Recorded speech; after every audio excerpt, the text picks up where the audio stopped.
Hey there, how you doing? Welcome back to the channel. Today we are back into our 67 Amazon. That's the car that was abandoned for 35 years on a farm about an hour outside of Atlanta. We bought it last year, dragged it home, spent a lot of time putting it back together. Runs, drives, kinda, broke the transmission. Long story, waiting for parts. Tried to put some airbags on it so we can go for the max, you know, tiny little bit down low kind of stuff. And lo and behold, that's not going to work. All that went on Facebook Marketplace. We're not going to worry about bags, not until the future. For now, I want to put this car back together so that I can drive it this summer. I don't want it to end up like the red 245 turbo swap that we did. That's in the backyard. There's also a turbo diesel Jeep right here. I'll just do this real quick. 2 years later, it's still sitting. We bought upper and lower ball joints. We got all sorts of things to just go through this car. So today's going to be kind of a punch list, kind of run through, do the things, and make it happen.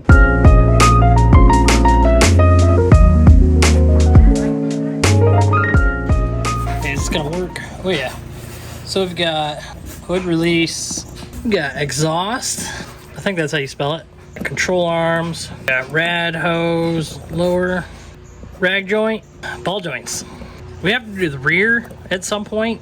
That might not be this video. Now let's look into this hood release. Here's our hood release cable. That is 125577. It should be for an Amazon. It looks kind of short to me, but I guess we'll find out here shortly when we slap it in the car. It's got to go from this point all the way up under the dash, which I don't know. No worries, we have lightly penetrated this hardware. Comes out nice and easy. Shouldn't have said that.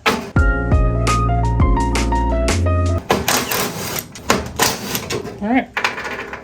Now I didn't lube it yet, but this screw here, that needs to come out as well. A little something something for the ladies. I've got this lightly damaged screwdriver.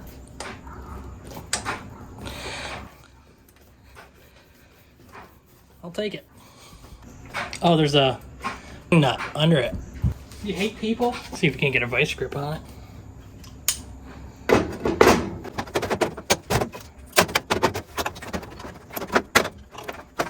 Sure, my brand new aluminum radiator appreciates taking the vice grips to the fin. I love it. Didn't want to do this, but it looks like the grille's coming out. Hopefully that goes, you know.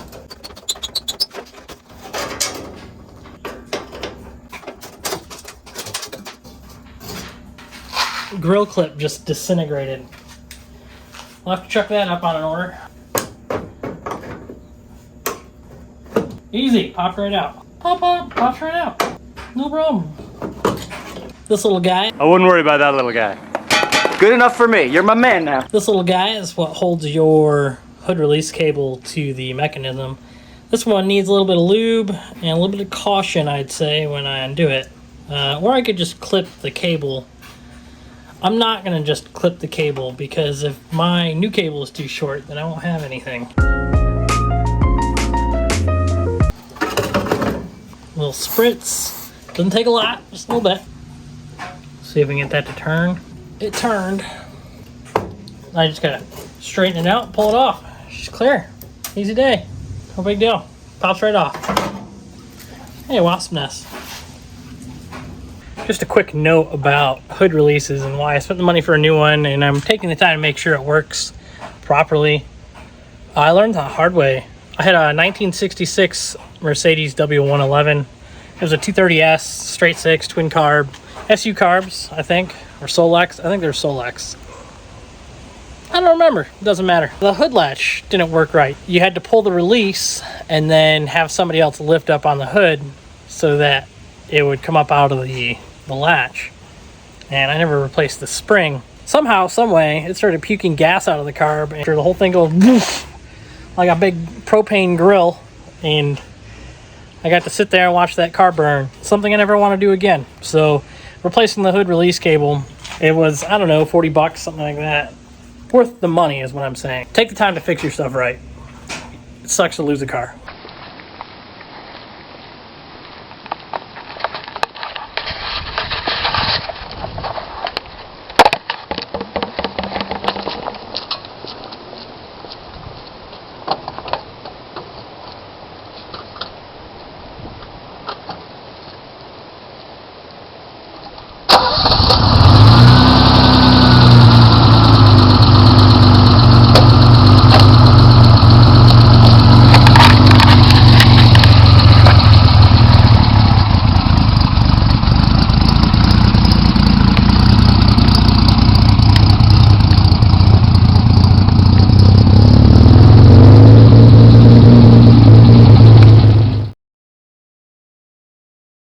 We're doing everything at the front of the car first because this hood release cable needs everything stripped off of it and can be pulled out through the grommet and the radiator support and taken out of the side. If you'll move my points cleaning equipment, that's where your hood release cable goes through. Goes through into the car. It mounts right there. Huh, I've never really looked under here, but it's actually in nice shape.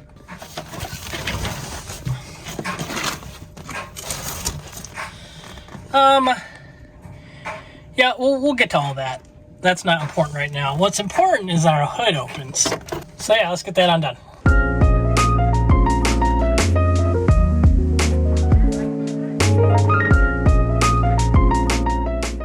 Just go ahead and grab yourself, oops, an adjustable hammer.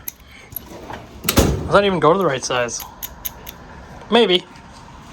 At least it's not rusty, right? I mean, you get the point. Undo the thing, spin it off, right? Once it's loose, just grab it.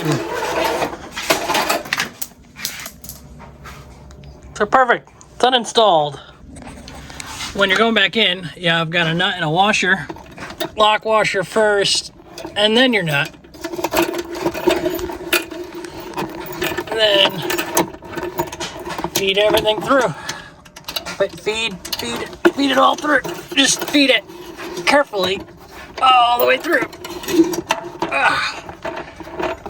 Okay. Under our wiring harness, because you don't want chafing. Never sounds like fun. And just carefully feed it in. Feed, feed, feed, feed, feed, feed. Feed it through your grommet. Grommet. There it goes. And once that's all the way through, you can just give it a pull. Okay, sounds like we're there. See, all our stuff's all slid up there. Don't forget to bring it back down. Give it the hey, how you doing? And then take your adjustable hammer, throw it on there, you're good to go. Yeah, I'm pretty sure everything has to be adjusted from the top. I'll bring you up here, get some hardware.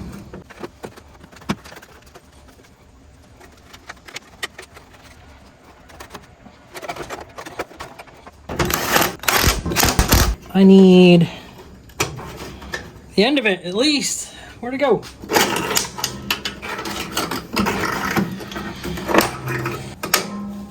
Okay, so it's loosely fit, but let's, we gotta get this back on there somehow.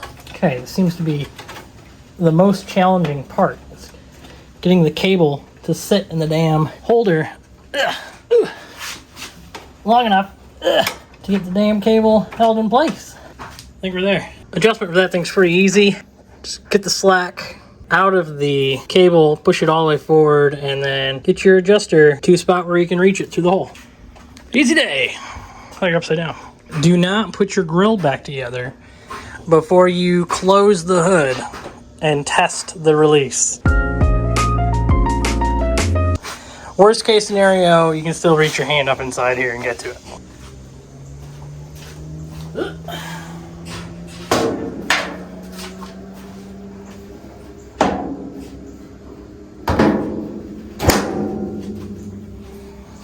And it closes. Question is, will it release?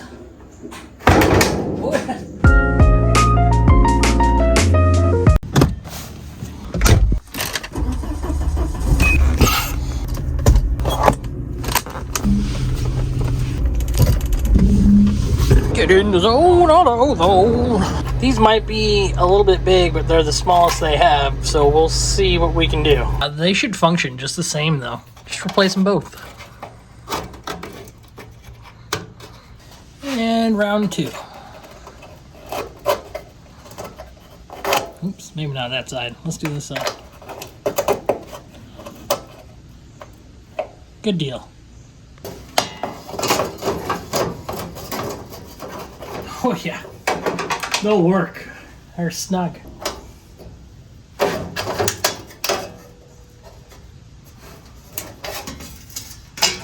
Oh wow, the metal just broke. What the hell? Just took a drill bit and opened the holes up a little bit to kind of fit this hardware a little better. Seems all right to me. Get your thumb on it. Eat, eat. That's not going anywhere. And no, we're not going to touch the other side because we don't want to do all that all over again. Because we just killed an hour dealing with the left side. So, deal with it. We have our isolators squeezed in here, looking good. We can put our overflow bottle in now. If you can believe it, our overflow bottle will not bolt to the car. It's identical to the old one, so there really shouldn't be any issue. Problem is the mounts on the radiator. Yeah, they don't really function as they should. You're supposed to clip that in there and hold in there, but the lower mount is just too small. Zip ties to the rescue, right? Clips are in the grill. Everything's tight. Got our battery tie down in there. That's not going anywhere. Our overflow bottle for our brand new radiator does not quite fit the way your factory one does. No worries. We, retrofitted some hose clamps. Yeah, see? That ain't going anywhere. And we got a little space between everything, so it ain't touching. I mean, it's not ideal. That's what we got to work with. Otherwise, we got to tear the entire radiator out and replace it. I'm not doing that. Hood release, good to go. I mean, we gotta add stuff to the list to cross them off. Overflow, rad mounts. Is that all we got done? Oh, battery. Yeah, battery tie down, rad mounts, overflow. All that's done. All right. Easy day. I think the most important thing that I need to remember about this car is that I just want to drive it. I've gone back and forth on a couple different things and trying to fix this exhaust leak that I have. I ended up just buying an entire brand new 2-inch sport exhaust from VP Auto Parts. Not sponsored. This thing has made a lot of noise from the hole on the flange here. I've not been able to get it sealed up. I thought about pulling it out and welding it straight to the header. No, I did the right thing and I spent money to do it right. Let's take this exhaust out. What's that? You want to hear what it sounds like first? Okay.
Take a look at this 2-inch sport exhaust. Oh, it's a lot of stuff. A lot of stuff going on in here. Very nice. We got a 3-hole downpipe. That could be a problem because mine is 2-hole. There you go. Good news, everyone. I just learned that this is a 67 to 70 downpipe, and I have a 62 to 66 exhaust manifold on my 67 122. It's a B18 manifold, but it ended up with the wrong manifold. That's what I'm saying. So none of this is going on today, and this just became its own video. So keep an eye out for that. Gist of it is, yeah, we need this here adapter pipe for 037E to 025K, which means we got to buy a header because we have this exhaust. So we need to spend $260 plus shipping so that we can get this $55 pipe, and then we can connect it to our exhaust. No big deal. Suddenly it's a little stormy out. It's getting darker out here.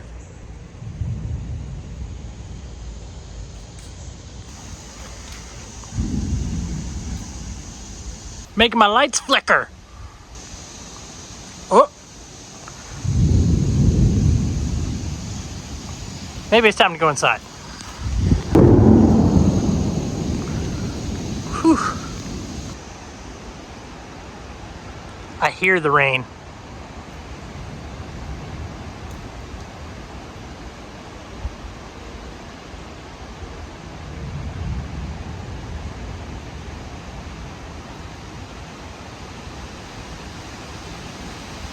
It's about to hit.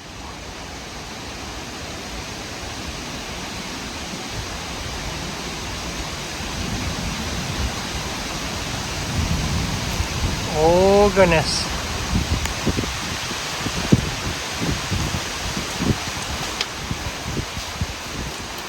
I hate storms like this.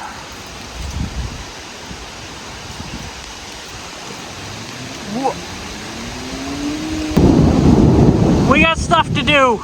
Enough. No. It suddenly got very dark. And very lightning-y. It's just free electricity, you know? Well, I'm not going to be down here in a thunderstorm. And the flickering lights.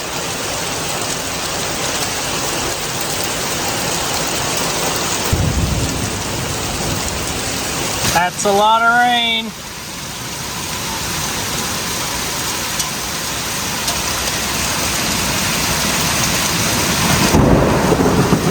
Yikes. New day, new problem. Driving home from work, the old cream puff wagon decided it doesn't like air conditioning anymore. Got home, got out the car, went inside, had some lunch, came back outside to troubleshoot it, and now the AC is working again. Problem fixed. That's great news because we ended up with a bunch of new parts for our Amazon. I've got more, but for the sake of this video, we'll just concentrate on the rag joint for your steering. This is what mine looks like. This is what connects your steering column to your steering box. And as you can see, mine is about to fail. But thank you to VP Auto Parts. Brand new one. We'll chuck that in the car. Snow Day in Paradise here in the old Empire of Dirt. Brand new parts. Squishy, soft, supple. Much like a mother's. Never mind. You'll notice the hardware doesn't exactly fit on there. You do need to push the sleeves out of the original one, which I'll have to do that real quick. If you want to do it the way I do, you just take a screwdriver, get it in there, pry it, turn it around. There you go. Out she comes. Just pick a hole, any hole, stick it on in there. Ribs go towards the rubber, of course. Oops. Sorry about you. You're in the way there, but I know you want to see, so I have to accommodate. A little tight in there, but at least you get your eyes on it. You know what I mean?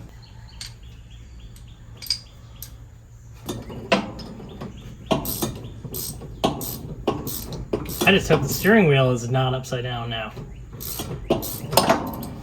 I think the steering wheel's upside down now. Well, I mean, it's right side up, so I guess we're in the ballpark. Well, that went much more smoothly than anticipated. Look at that. Huh? Not too shabby. Yeah, that one. Yep. Okay. I think that's about all the time we have for today for the Amazon. Just a couple little things, knick-knack things. we'll get the exhaust next. Good news is I just received the exhaust parts, but that's going to be its own video. Oh, and we have brake parts and suspension parts. So those are coming. Thanks for sticking around. Thanks for subscribing. Thanks for leaving a comment, leaving a like. Those are the things that help support the channel. How about you get in your garage and fix something, huh? Have a good day.